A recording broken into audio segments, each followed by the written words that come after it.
We're here with Steven Samaan from Stassen in the Netherlands, in Limburg to be precise. And well, I just got a demo of the DSP product you offer to your clients. It's actually a piece of hardware and you tune it. Yeah. But before we go in depth, honestly, I was pretty skeptical when you approached me and said, I have a DSP technology that can improve the system sound. Because, well, we all know DRAC and Trinov and all stuff like that, but you promised me it was different. Yeah. So first of all, what's the name of the product and why is it different?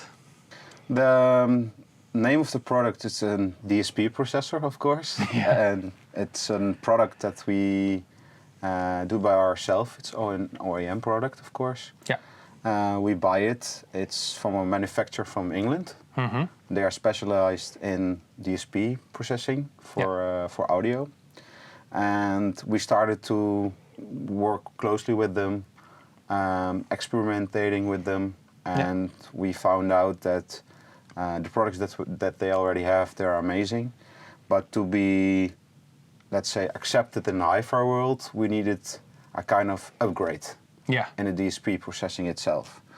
So with that input, they started to work with a new chip, and we received some samples from it. It was good, but still not exactly what I was searching for. Yeah.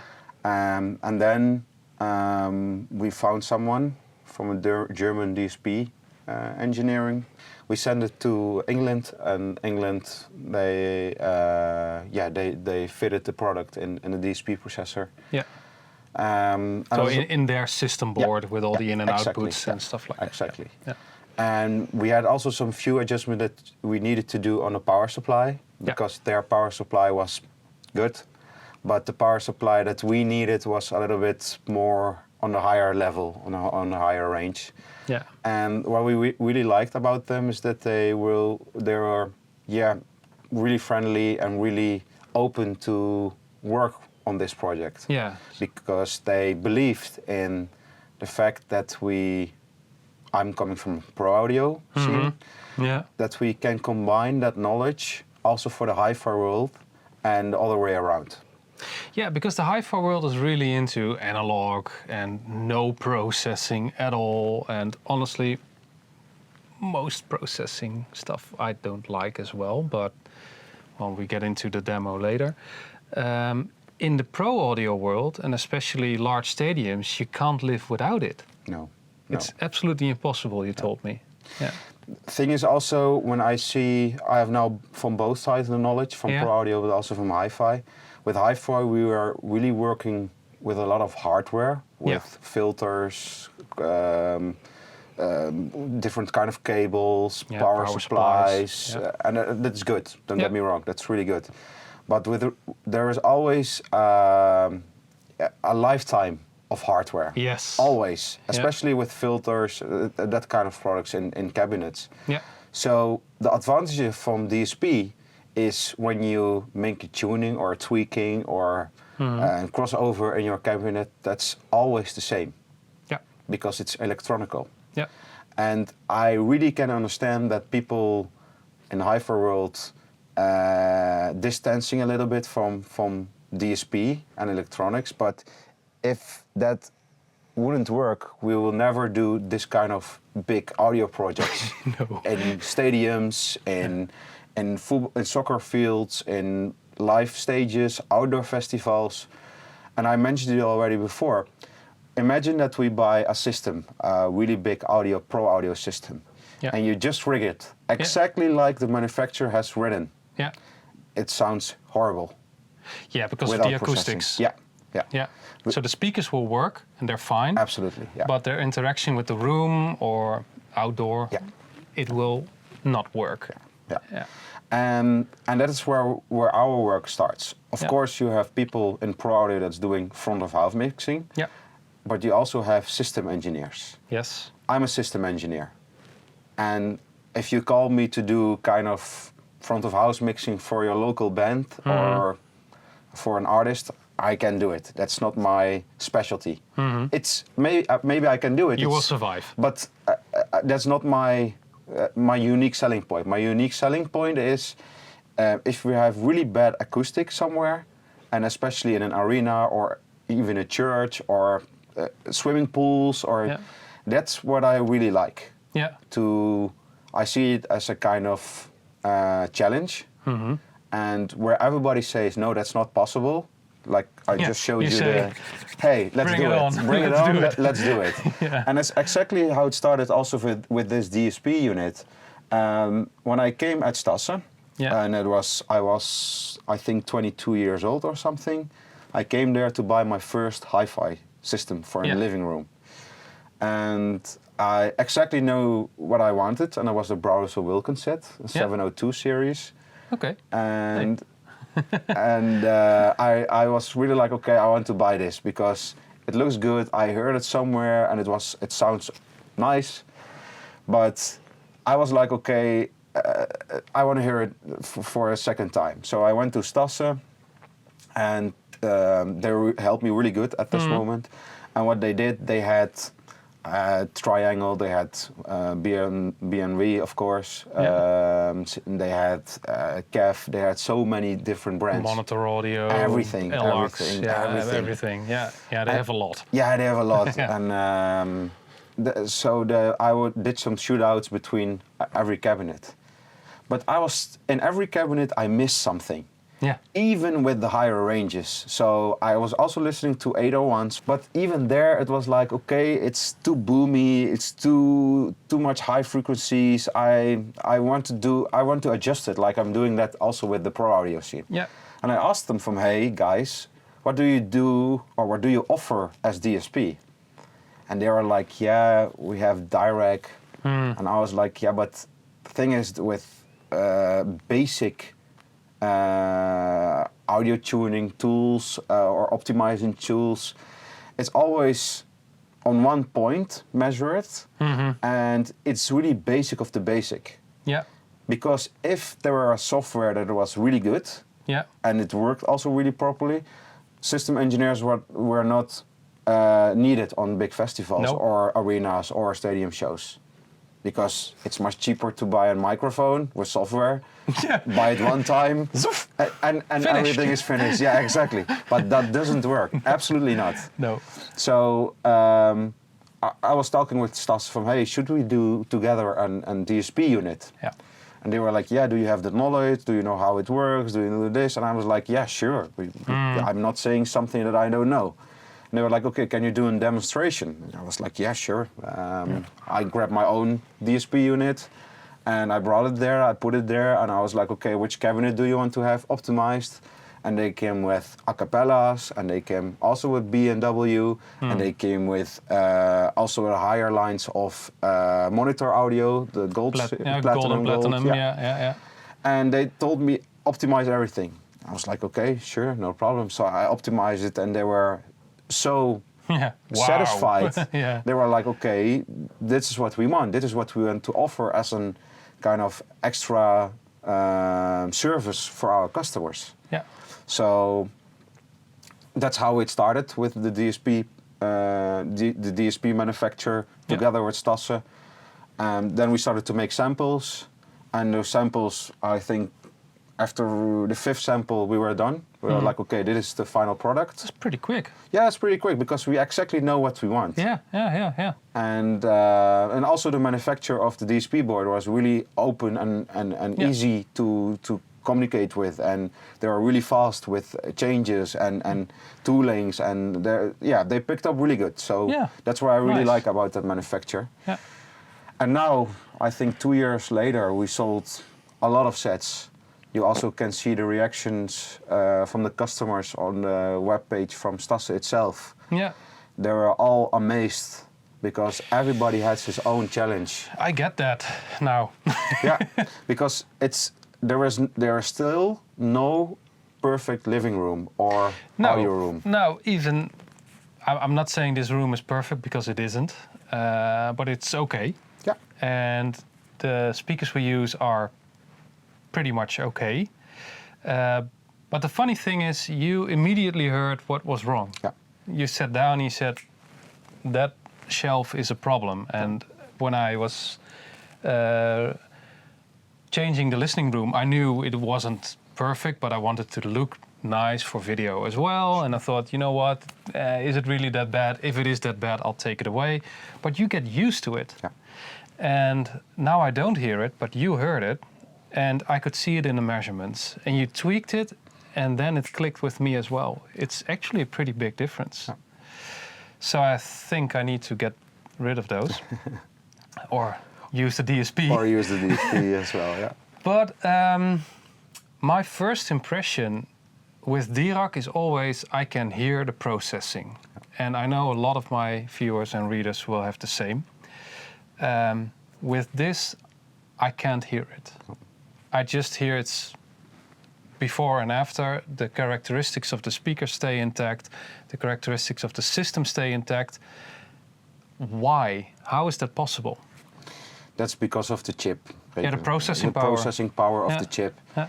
And that's why I told you before, we were searching to a DSP chip that could fulfill our needs. Yeah. Because, of course, there are a lot of manufacturers of DSP chips. They claiming all that they have the best DSP chip, but it's all about the fur taps and the speed of the processing of the chip.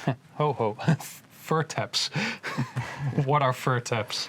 Fur taps is the kind of the processing speed that the chip can count. Yeah. So when you adjust something, Yeah. how fast is it to present you that result exactly? Yeah. And from the, let's say, 10 chips that I ever worked with or heard, 9 is not fast enough. Wow. They always have compromises. Yeah. Always. Yeah. Until we find this DSP chip. And How many can this handle? 192,000 per second. That's a lot. Per second, yeah. 'Cause I know that from my spectrum analyzer, of course. I know if you set it to 192,000, it will be like a slideshow. Yeah, exactly. Yeah, exactly. Yeah. And this can handle it real time. Yeah. Wow. And even I was talking with that manufacturer because we also optimize horn-loaded systems. Yeah. And horn-loaded systems are really good. I really like them. Yeah, I don't. It's a taste, but I really like the compression on high-frequency drivers. I thought so. Because yeah. I like electronic music. Yeah. And I run that snappiness in the high-frequency drivers. But the disadvantage of a horn-loaded system is the resonating point from the horn itself. Yeah. So what should be ideal for that is to have a certain point that your EQing can, let's say, start to work or stop working. Yeah.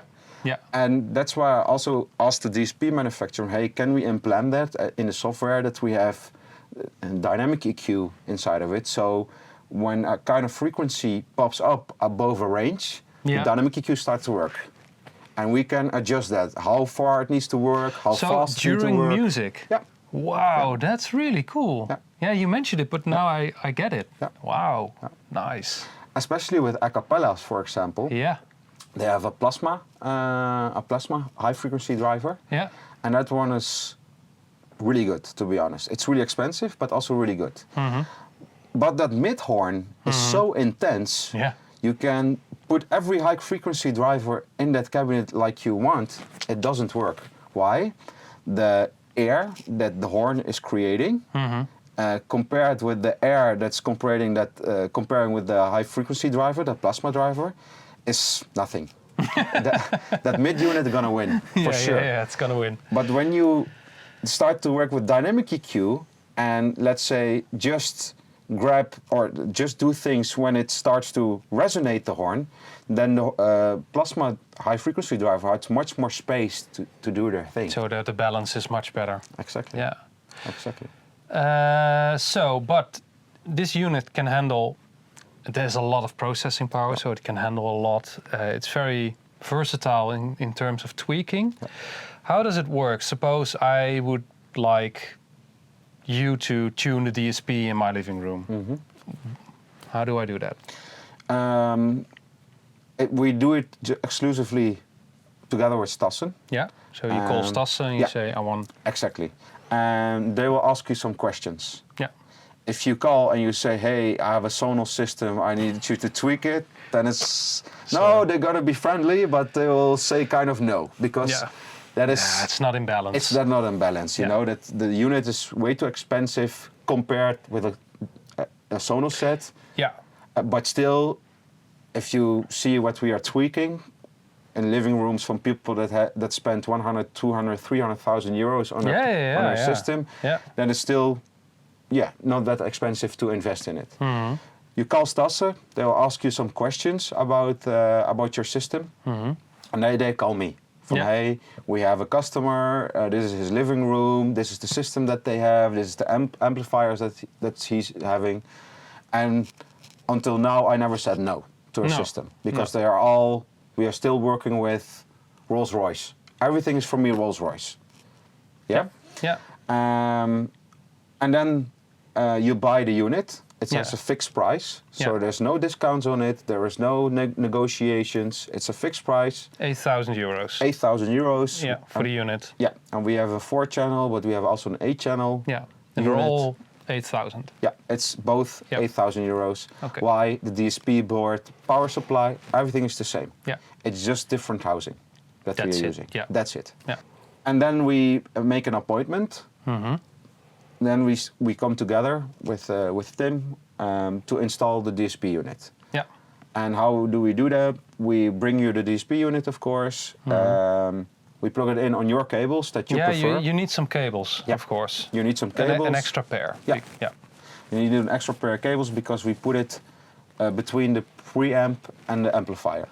So you have preamp, DSP, power amplifier. Amp. Yeah. That's how it works. It's also a matrix processor, so imagine that you have a kind of, let's say, a phono preamp, and you have maybe an streaming deck or something like that. We also adjust all the inputs to the same level. To the same level, but also to the same sound quality. Because, for example, phono players, they have in that mid-range kind of boost in mid-range. And I always adjust that to a kind of, I have a trace that I use. I noticed, that's phase trace, how we call that. That is coming from audio engineerings that produce audio. So I have some friends of me, also international friends, they are producers of audio. And we all hear that music is flat. Yeah. Of course, we adjust it to put more bass in it or more high frequency in it, but every producer produces flat on 0 dB. Yeah. So what I always do, use that phase tray to calibrate the cabinets to that phase tray. Yeah. So that you have always the 0 dB range. And after that, I will do that together, tweak it on my own knowledge and expertise, but also in combination with your needs and what you think that you want to hear. Yeah. And you ask me, do you like bass, or do you don't like bass? Do you like treble or airiness? And you can tweak it real time. Yeah. And that's pretty cool. Yeah.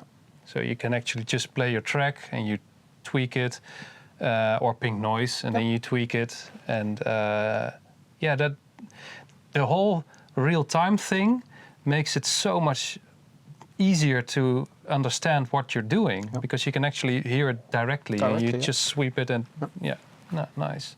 So you tweak it with the customer in terms of taste, and you can keep the characteristics of the whole system, but make it better. Yeah, that's how it also works. I don't want to change the character of the cabinet because you choose for B&W, or you choose for Monitor Audio, or you choose for KEF, or all those A++ brands, because they have a kind of character. Yeah. And that's why you invested in that system. Yeah, and the whole fairy tale that every system will sound the same is not true. No, that's not true. No. That's not possible, because if you using a paper cone, that can be completely different in carbon or that kind of, so that's or beryllium tweeter and soft dome tweeter. For example, or what do you have else? You have compression drivers, you have silk domes, you have ribbon high frequency drivers, for example. Yeah. And it depends on how big the driver is. Yeah. Because a 6-inch driver, even when the specs say it can handle, let's say, from 60 hertz, compared with a 10-inch driver that can run from 60 hertz, it's completely different. Yeah. So no, it's not always the same. Of course, we can. I just explained you a topic with one of my friends. Mm-hmm. He's used to his AirPods, and he was like, "Okay, I was something that sounds like my AirPods." And yes, I will never choose for it by myself. Hey, if he likes it. But if you want it, if you're paying for it. So you actually tweaked his system to the sound of an AirPod. Yeah. And he was happy. Yeah. And how do I accomplish that? I was searching on the internet for the phase trace of the AirPods Pro in this case. Yeah. I implemented this in my measuring software and I calibrated and adjusted the frequencies to that same trace. Yeah. Yeah. And he was like, I put it on, and he was like, this is exactly what I want. Yeah, I was like, okay, no problem. I want my 200,000 euro system sound like Apple AirPods. Well, here you have no it. problem. And I hope the resolution was better. Yeah, I will never want it, but everything was Tannoy there, so it's really a high level Tannoy. The cold shield drivers from Tannoy. Oh, really? 15 inches with 12 inches, exact cabinets, measure it for it. Acoustics was great in the room because he spent more on damping and that kind of thing in the room than on audio. Yeah. The amplifiers were from PowerSoft. PowerSoft is a really high... Class D power amps. Yeah, I like them. Yeah, they're really good. Yeah. So everything was... he has acoustic subwoofers, so it's also really good. It was really nice. Good system.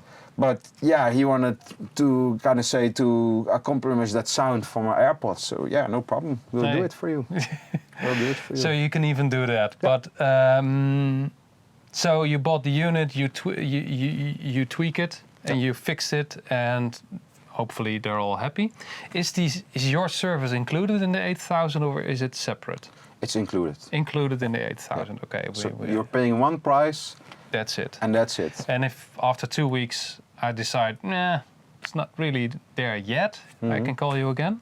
Yeah, of course you can call Stassen then again. Yeah, or Stassen. Yeah, and then we have contact with Stassen about how we're going to do that. But if you're going to do that, you will be the first one because it never happened before. Most of the time it's just finished. It's people, if you can read the reactions on Stassen, their website, you can find the optimizer service, DSP optimizer service. Yeah.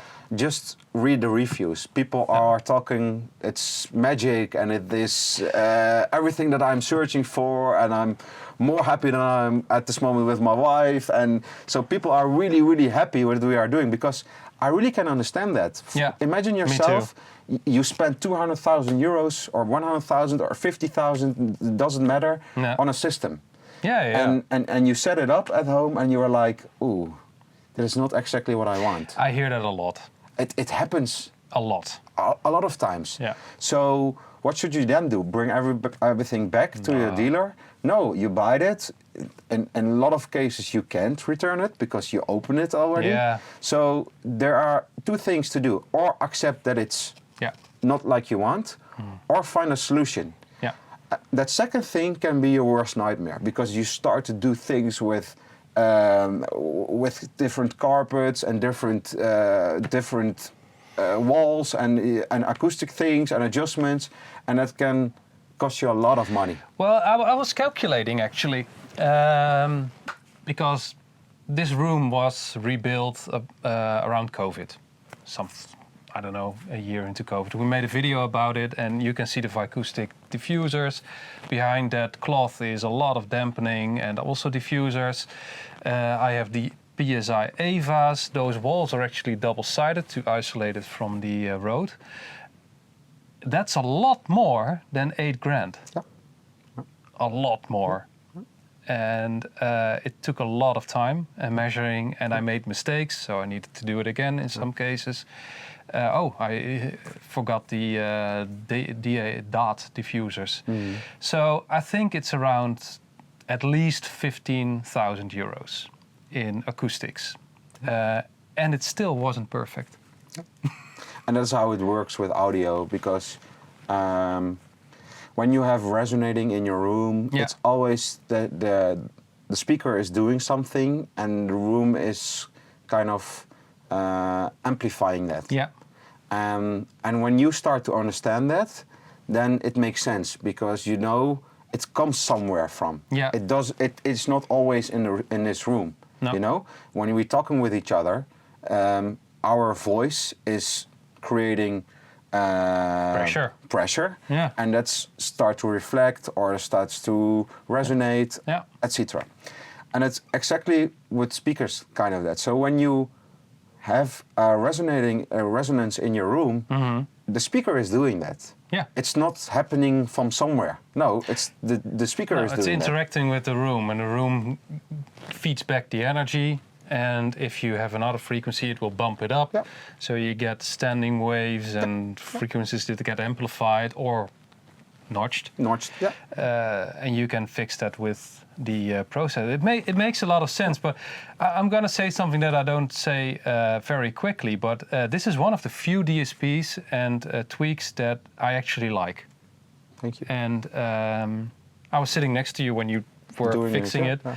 And the whole real-time thing makes it much easier to actually recognize what's happening.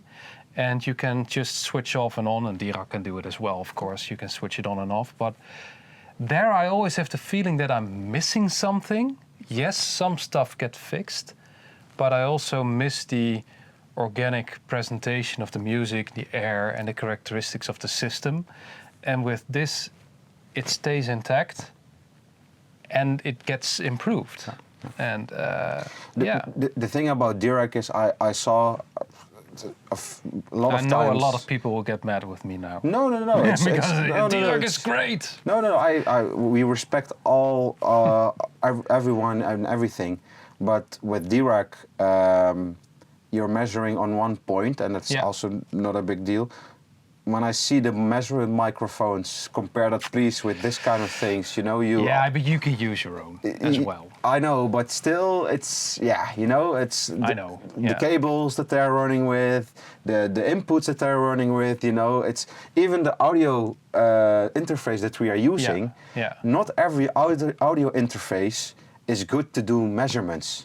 No, true. There are also audio measurement interfaces that are colored too much, so it makes no sense to measure with it. I did it. That's funny because I was thinking about it. I reviewed gear with Dirac implemented, and you could use your own microphone and interface and stuff as well. And I compared it. I mean, the stock microphone with USB in. And I used my own DPA with the Grace preamp and stuff like that. It made a huge difference. Huge. Yeah. It was so much better. Yeah. And that's one of the big mistakes that people make. They say, I use the stuff they put in the box. I say, it's a very bad microphone with a very bad interface and stuff like that. So, Yeah, and the sweep, I don't like to use the sweep for measuring audio. No. Why? Because also with the sweep, it starts on high frequencies. Yeah. So the first response is 16 kilohertz, or let's say 12 and a half. But after that, there's also a lot of information. Mm-hmm. And with pink noise, it's a complete range where you're measuring something on it. All on the same time. Exactly. So you can see the comp filtering and stuff like that. Yes. Exactly. That's a different approach. Yeah. And that's why I use most of the time pink noise. And what I also don't like is pre-EQing. When you do EQing in cabinets, what I just also we're talking about the. Acoustics? Dirac, sorry. Oh, Dirac, Dirac. Yeah. You see when they adjusting audio or calibrating the audio, they use so wide pre-EQs. Yeah. So sometimes I see drops from 9 or 10 or 11 dBs. But that means that you messing up with your character of your cabinet. Yeah. It sounds flat. Yeah. They are making it flat. Yeah. But that is also not a big deal. But then the processing chip must be fast enough to let you hear that. And that I still never heard that one direct chip is fast enough to let you hear all the processing that they did well. No. in their software. So if Dirac was that good, yeah, they would use it in the Pro. We are not getting paid on big festivals, for example, because then they have their direct software. They put it there, they adjust it. Oh, okay, Finished. it worked. Thank you. Bye bye. But with big arenas, for example, the Amsterdam Arena, when we do the audio adjusting, it takes 14 to 16 hours. Yeah, to get it right. To get it right, because you start with 10 seconds of latency, not milliseconds. No, 10 seconds. Yeah, it's horrible. Of latency. Oh. You know, no microphone or direct or software can measure that and can complement that than what your ears can do. No, and that's I think the big difference. I mean, they say we can fix it all with one sweep, and well, it got better, but we're not there yet. No. Not on this level, I think. No. You actually use your ears as well, or mostly actually. Yeah. Thank you very much for this actually impressive demo. I thought, nah, it's not gonna happen, but yeah, well, it was actually. It really does work. And don't get me wrong, I did it in 20 minutes or something. Yeah, you can do a lot better. But if I put here 2-3 hours work in it, it would be perfect. It would be perfect. But I get the idea, and the whole approach is different, and the quality is different as well. I mean, this is like the Ferrari in terms of DSPs, and I get it now. That's so. Thank you for your time. Thank you also very much. This interesting talk, and I'm gonna toy around a little bit more. No problem. Thanks. Yeah, thank you.